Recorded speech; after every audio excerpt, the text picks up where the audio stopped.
It is April 11th, 2022, and I'm raising my prices. Now, it's not because I'm doing anything different.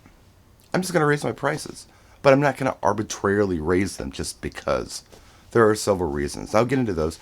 Before we talk about that, though, I do want to say that I'm not going to talk about what I currently charge and what I plan on charging. I will tell you that I'll probably go up on most services somewhere between 10 and 30%. Now, why won't I talk about what I'm charging and what I plan to charge? When you do this, the peanut gallery chimes in and starts talking about what they charge. And there are some people out there who claim to charge several $1,000s for services, and they really have no proof that they do this.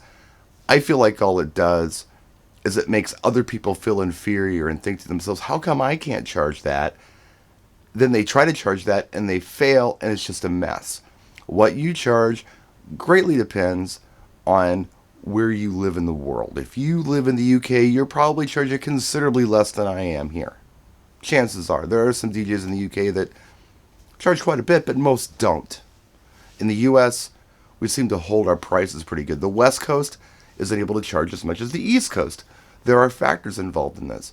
But what I don't want to do is turn this into, well, I charge this and I charge that type of video. What I want to talk about are the reasons that I'm raising my prices, and it's not because I'm buying any new gear or really changing anything at all. Part of it has to do with cost of living. Everything's going up in prices right now. So it does cost you more to get to the gig than it used to, just because of vehicle costs. There's not many things that are going to cost you less now than they did, I don't know, a year or two ago. Most things cost more. Maybe the exception to that would be your music services. Maybe they don't change in price, but if you're buying any equipment or putting fuel in your car to get back and forth to the event, it's going to cost more. So with all prices going up, mine should too. Just on that alone.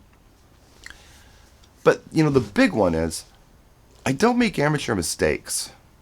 It's been pointed out to me that there are people in my market that charge just as much as I do or more that make amateur mistakes. I did a video about amateur mistakes last week. You can go back and have a look at it.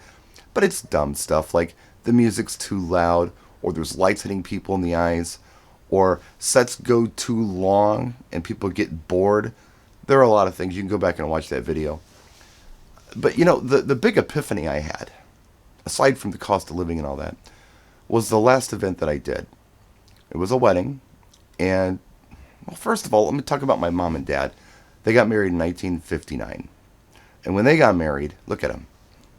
When they got married, they went to the church and said, hey, we want to get married. They said, cool, come on this day. They showed up. The organist played these songs. The pastor said these things, pronounced the man and wife, and all that stuff. I mean, I can even remember my sister getting married in 1980. She went in with her husband and said, we want to get married. They said, okay. And it was kind of the same thing. There was no choices to make. Hey, you want this song or that song? Should we say this or that? No, the church did it this way, and that's what you did, and done. But it's all custom now. Another thing that's happening is people are bringing in officiants who have never officiated a wedding before. This has happened so many times to me. In fact, I would say it happens more than 50% of the time at the events that I do. So I become valuable, more valuable than just somebody playing music like an organist might. I'm doing things like directing these wedding ceremonies, and sometimes I'm doing it on the fly. Now, if I do it as a rehearsal, that's obviously got to be an upcharge. But there are times like the last gig that I did where there was no rehearsal. The officiant had never done an event before. They had a lot of questions. I came in early and answered them. And I gave some direction to the ushers, and I gave some direction to the groom and the wedding party that really is pretty valuable. It made for a much nicer event. Now, back to my parents. There's really no evidence of what happened on their wedding day except these black and white photographs. Today, everything's on video. So, let's say there were mistakes at my parents' wedding ceremony, which I can't imagine there were. I'm sure this pastor did them every week the same way.